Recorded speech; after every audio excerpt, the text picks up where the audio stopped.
Okay, see you rolling. I'm used to interviewing. I'm not used to being before the camera very much.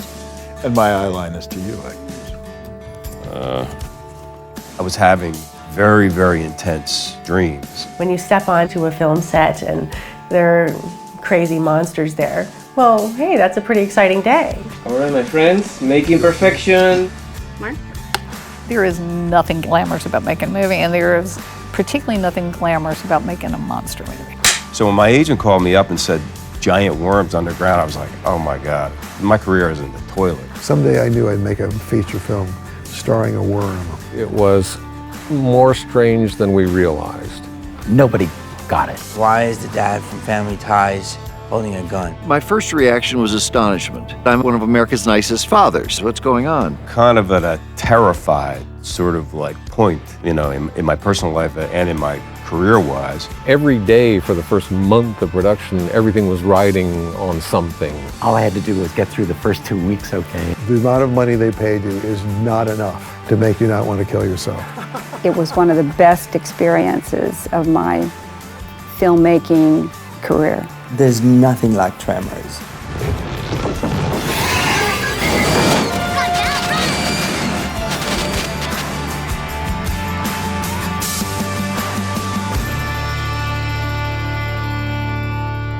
On Underwood, take one, Mark. Brent Maddock, take one, Mark. I'm just gonna jump in with the clapperboard.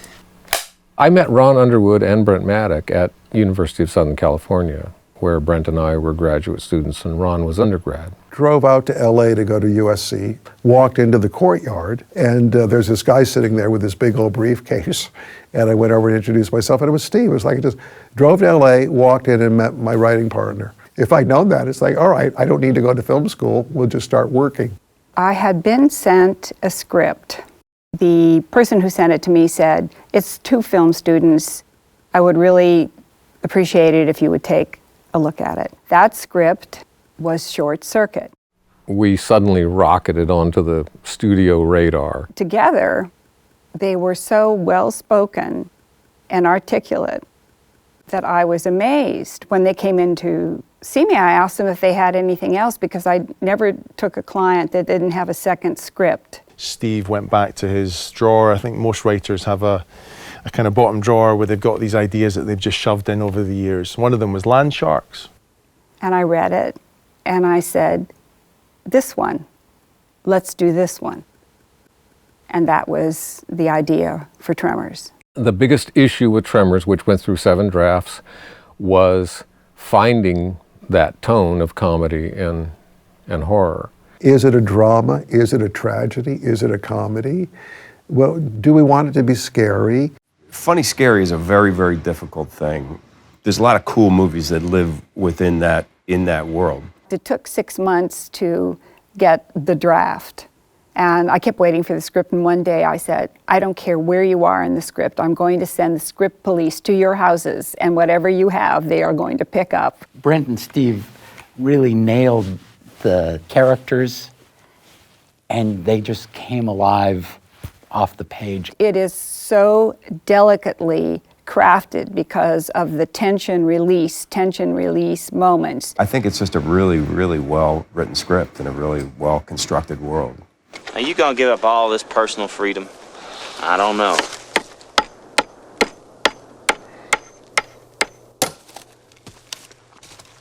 I certainly am better with a hammer than I was in the movie. Universal was very swift to buy it, and once they did buy it, they began to spend money and allowed us to location scout and start moving forward with some R&D. Ron, Brent, Steve, Jenny Nugent, went around, flew around, looked at a lot of different places, settled on Lone Pine, largely because of the proximity to Los Angeles. There was very few places to stay. You know, it didn't really have the infrastructure even to put the crew up. There's no equipment houses there, there's no generators, there's no lumber. But we also were blessed to have this beautiful setting.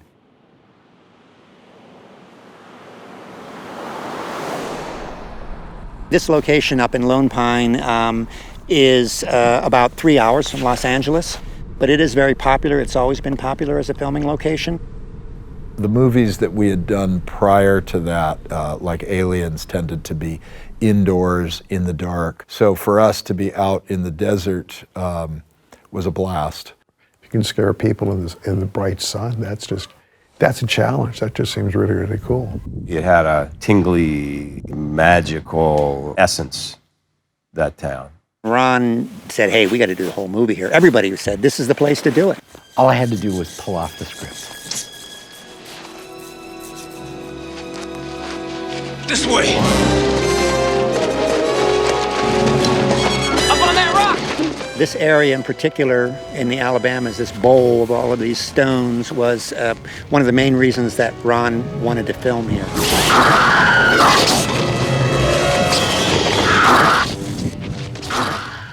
And the rock behind me was the main rock. And then we supplemented, we put other rocks, our production designer put other rocks along here so they could actually pole vault over to Rhonda's truck.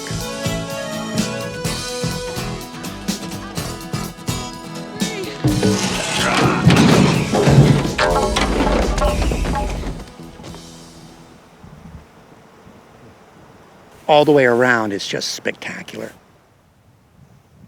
You know, when you're filming in the desert like this, and the conditions are harsh sometimes, people tend to get a little grumpy, but for the most part, people didn't do that.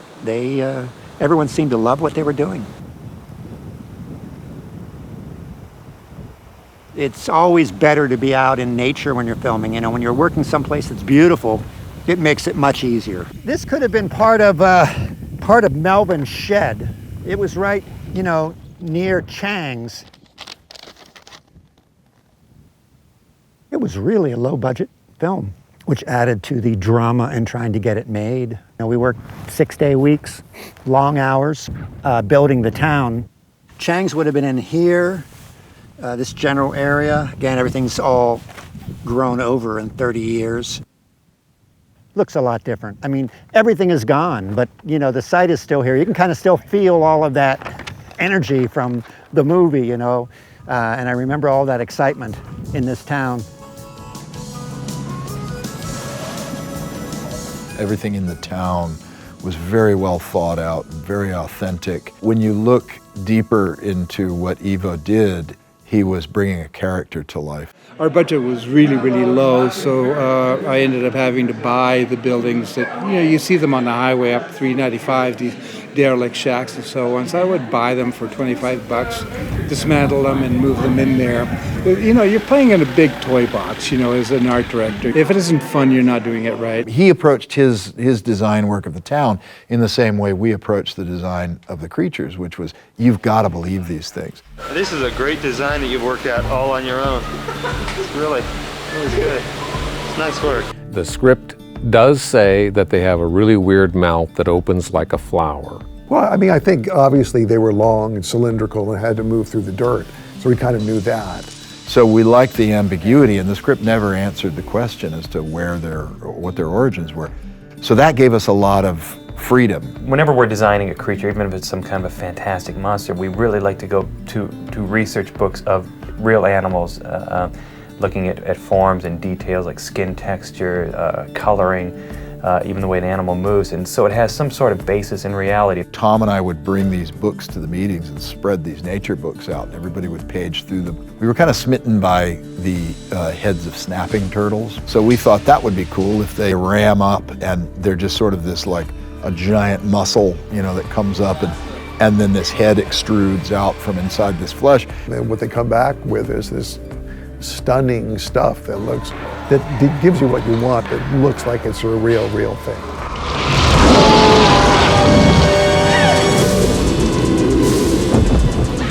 There was one bump in the road. Originally, the graboid, which has this strange beak, they decided it would probably protect itself with a kind of fleshy covering. But someone said, this is not going to be a movie about giant dicks chasing people through the desert. And geeky guys that we were, we said, no, it's the monster, it's the monster. Wow. Man, that's one big mother. But it's hard, given what you're doing, not to immediately think of a penis, you know. I mean, what do you make the head of the thing look like? We learned our lesson, and we were grateful for that observation. Welcome to Perfection, Nevada. Population 14. Okay, let's give it a try. This will be our start point for this take. The setting for Tremors, a new film starring Kevin Bacon and Fred Ward. When it came time to cast the movie, now you have to remember the studio's nervous about this. It's not a hugely expensive movie, but every movie is a gamble. To be brutally honest, I was running out of money. After Footloose came out, I had a series of leading roles that just all bombed. My career was really like close to ending. We, in fact, did not know that he was nervous about the movie, not sure at all he should be doing a movie with rubber monsters. I read the script, and I said, I can have fun with the part. I mean, I enjoyed the script for the first time I saw it, but I thought this can never happen. I think the casting Michael was a little bit against type, and he completely embraced it. Michael came in to read for the role, and he made me believe that there were graboids under my office floor. We just went, oh my God, okay, this is Bert. We can't believe it. They were thinking outside the box, and bless them for it.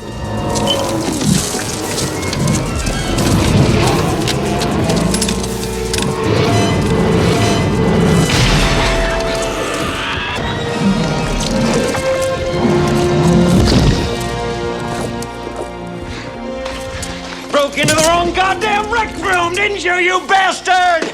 Ron Underwood meticulously storyboarded every single frame, and so we sort of knew we had a roadmap, but trying to fit that into our days and the number of days we had with a low-budget movie was complicated. Tremors was a difficult movie to shoot. I mean, just physically difficult. I was worried in pre-production and going into it that it would be so hot out there in the desert. In the first day of production, it was supposed to be out and in the bright sun, and it snowed, and everybody was just freezing. It was just grisly. So we fell behind on our first day, which is red flag for the studio, It's always challenging shooting outside because you're not totally in charge. God has a big part in what it's going to be like. The snow stopped and the sun did come out. It was still bitterly cold, but we were able to finish the scene.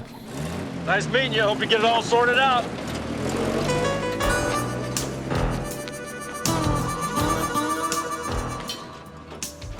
And then later in production, we had 105, 110-degree days. Unlike recent monster films, Tremors tips its hat to the classic films of another era. There were so many monster movies that I grew up watching. I'm part of a whole generation of fantasy filmmakers who grew up with Ray Harryhausen. I mean, I was very influenced by those movies.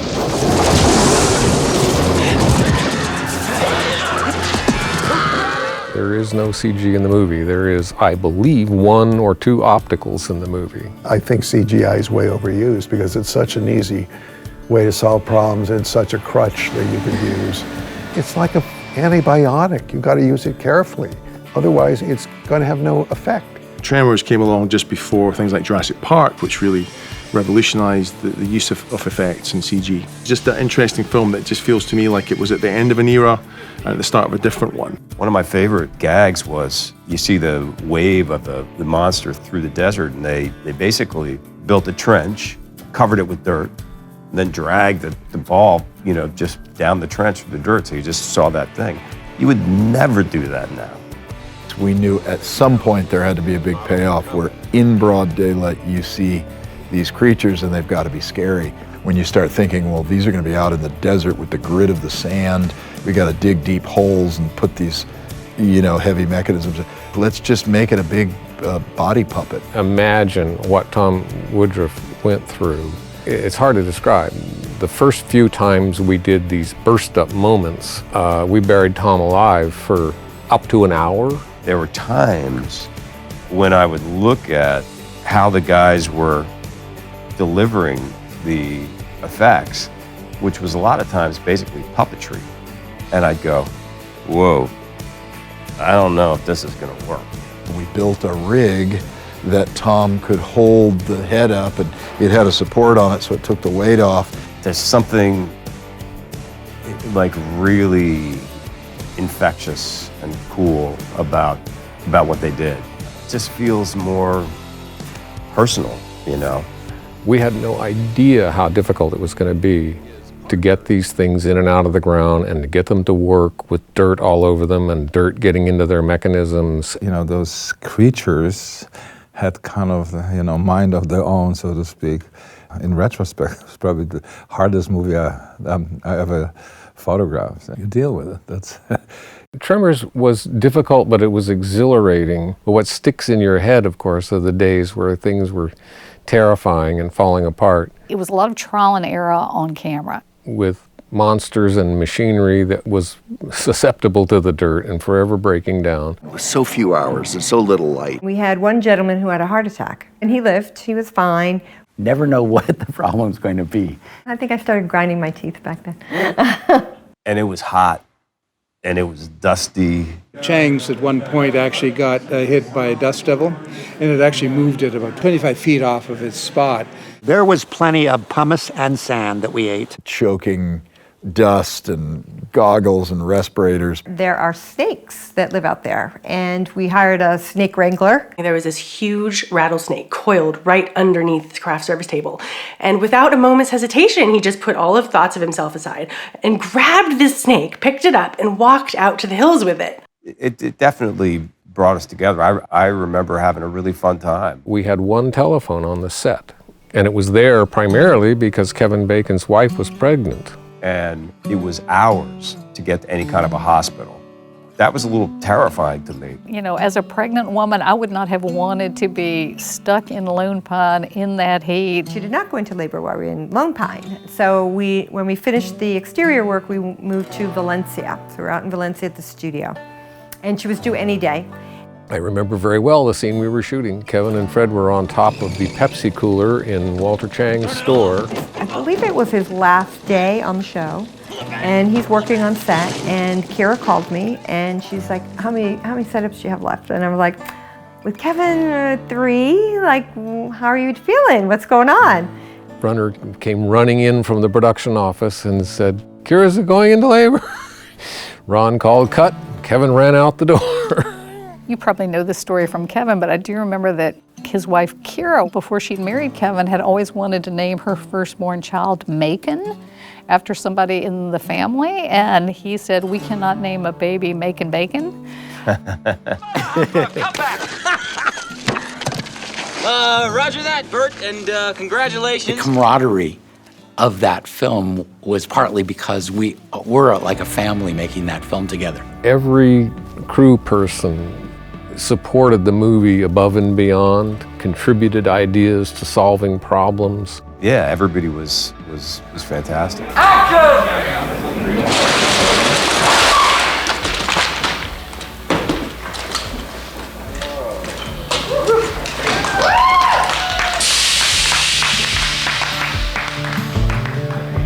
Yeah, the graboid hold is actually pretty cool. Let's just make sure there's no graboids down here. We can still have a few things. God knows it could still be down in that hole, huh? I gotta be careful. I saw Kevin Bacon do this and he grabbed a stick. That graboid hole would have been between Chang's and Melvin's. And a really good experience in filming Tremors. You know, it was always one of those things that I'll remember. As I said before, it was a very special time. Everybody did everything they could to make this film a success, and yet when it was first released, it wasn't a hit. No, it was a disaster.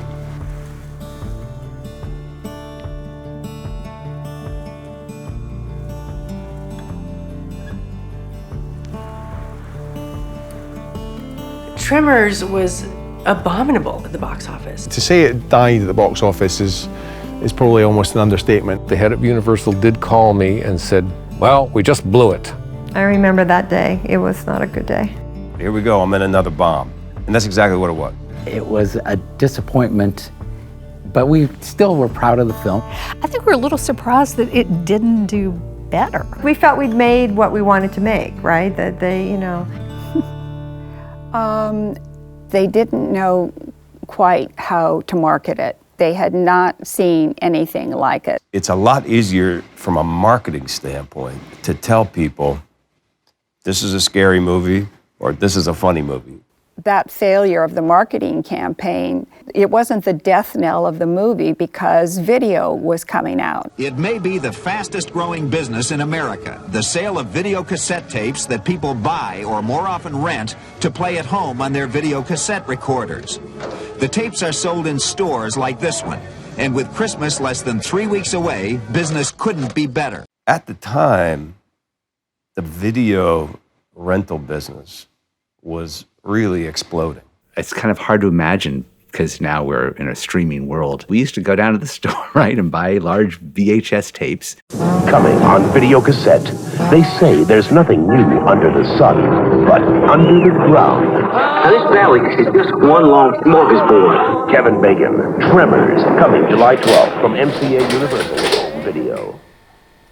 Look at this. Ha! Wow. There we go. Wow. Look at that.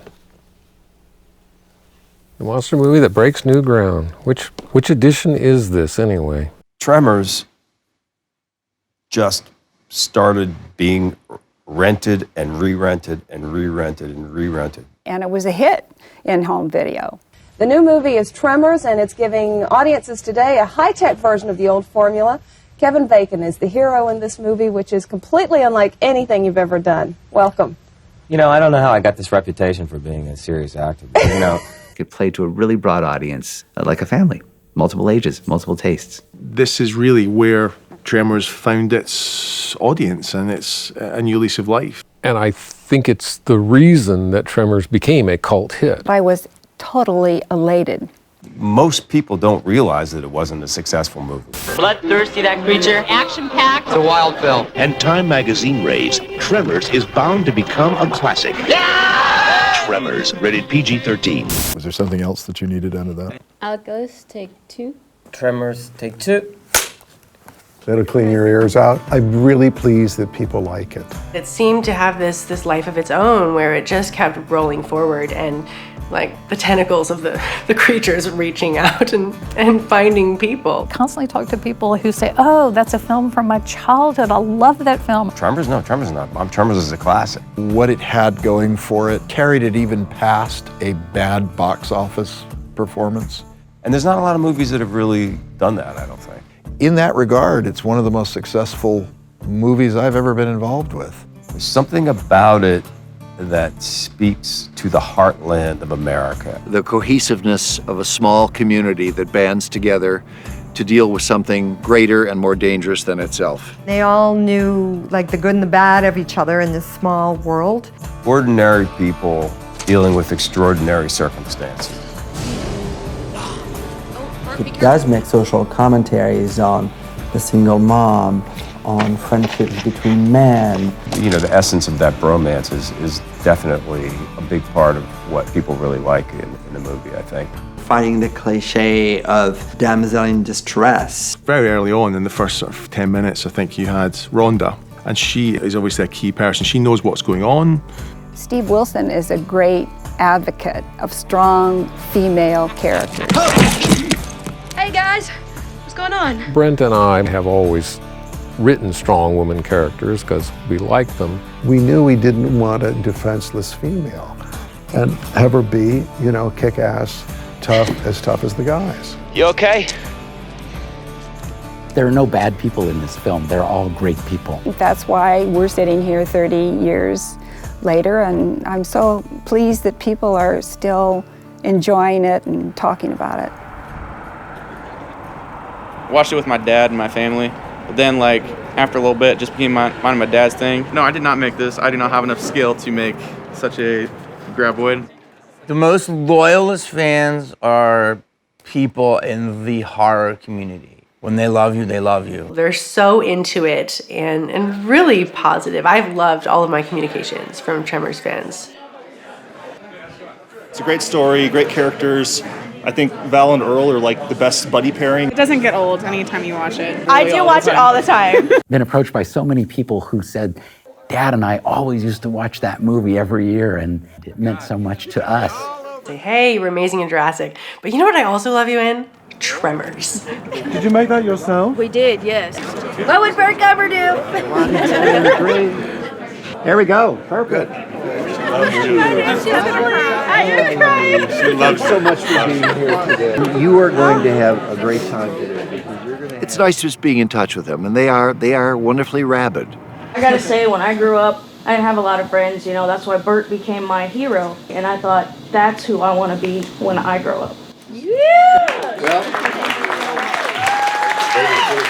Bert Gummer is the gift that keeps giving, and who would have known 30 years ago that this would come to pass? Popularity of that film just continued to grow and grow. It became evident to Universal that they were looking for IP that they could take out to a sequel, and Tremors really the popularity of it had not gone away in 6 years. They would come calling years later for a Tremors 2, a 3, a 4, and then after about a 13-year hiatus, a 5, a 6, and a 7. If we make it out of here alive, I'm going to open up an extra large can of whoop-ass on you. Beyond my wildest imagination.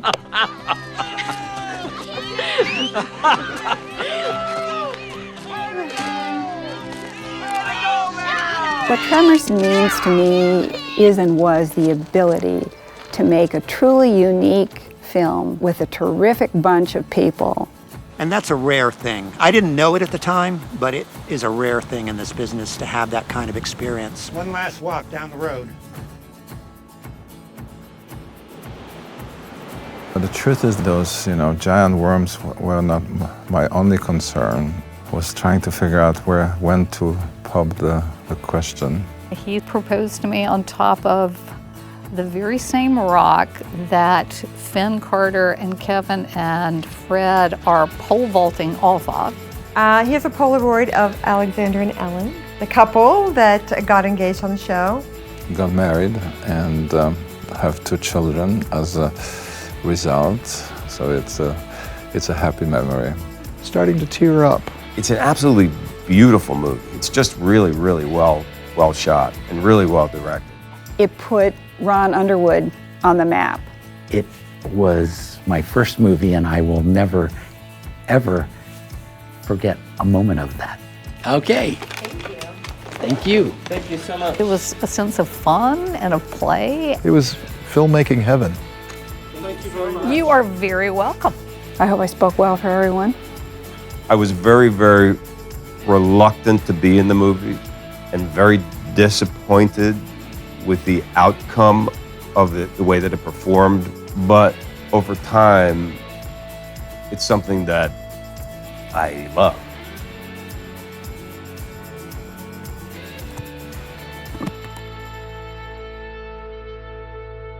Someone told me about graboid erotic underwear, and I just can't get my head around that. What do we have in here? I don't even know where to begin with this. It's underwear. Wow. Stop it. No, it's not. That's a cock sock? Oh, so this is where the... Oh. With the right number of tentacles, see, this is exact biological replica. And what's that? For her pleasure? His pleasure? What are we talking about here? What's a couple? Even with the little pushers on it, made of beads. Interesting. Hope it's not been used. Whoever can fill this up, I gotta tell you, that's pretty impressive. Someone's working with a serious graboid. I mean, is that why it's being stored, or is that Jesus? See, this is the kind of thing that I want to see more of.